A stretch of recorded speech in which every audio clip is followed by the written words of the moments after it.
இன்று வம்படியாக விடாப்படியாக தாவேக அரசை கவிழ்த்தே தீருவேன் என்று கங்கணம் கட்டி கொண்டிருக்கிறார் திரு எடப்பாடி பழனிசாமி. இன்று தாவேக அரசு கவிழ்ந்தால் அவரால் தேர்தலில் வெற்றி பெற முடியுமா? ஒன்றுபட்ட அதிமுக இருந்து தாவேக என்ற ஒரு கட்சி ஒரு போர்ஸா இல்லையா என்பதே தெரியாத போதே நீங்கள் வெறும் 47 இடங்களில் வெற்றி பெற்றீர்கள். இன்னைக்கு கட்சி கற்பூரம் மாதிரி கரைஞ்சு போச்சு, எலும்பு கூட தான் இருக்கு. இன்னைக்கு ஆட்சி தாவேக ஆட்சி கவிழ்ந்துச்சுன்னா எப்படி சார் நீங்க தேர்தலில் போட்டியிட்டு வெற்றி பெறுவீர்கள்?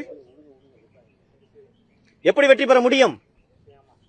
இன்னைக்கு ஒரு இளைஞர்களின் ஆதரவு இல்லாத கட்சி வெற்றியை பெற முடியாது என்ற நிலைக்கு இன்றைக்கு தமிழக அரசியல் ஆளாகி இருக்கிறது.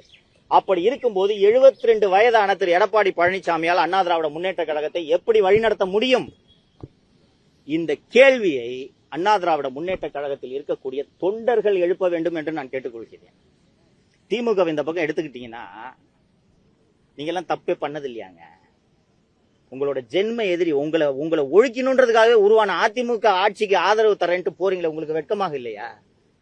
108 சீட்டு ஒரு கட்சி வாங்கி இருக்கு. அந்த கட்சி எதிர்கட்சி வரிசையில உட்கார வச்சுக்கிட்டு எதிரிகள் இருவரும் கைகோர்க்க வேண்டும் என்று சொன்னால் 1,72,00,000 வாக்காளர்களை நீங்கள் இழிவுபடுத்துவதாகாதா?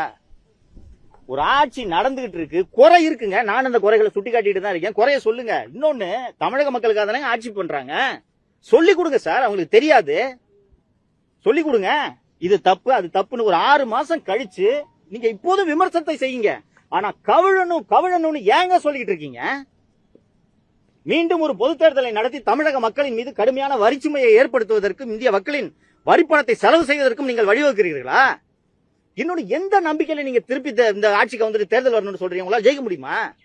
மக்கள் அவ்வளவு பேரும் தாவேக பின்னால் நிற்கிறார்கள்.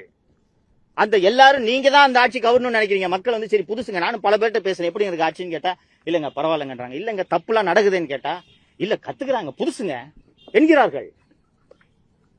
அப்படி இந்த ஆட்சியை உடனடியாக கவிழ்க்க வேண்டும் என்று உங்களுக்கு ஏன் இந்த அதிகார வெறி என்று கேட்கிறேன்.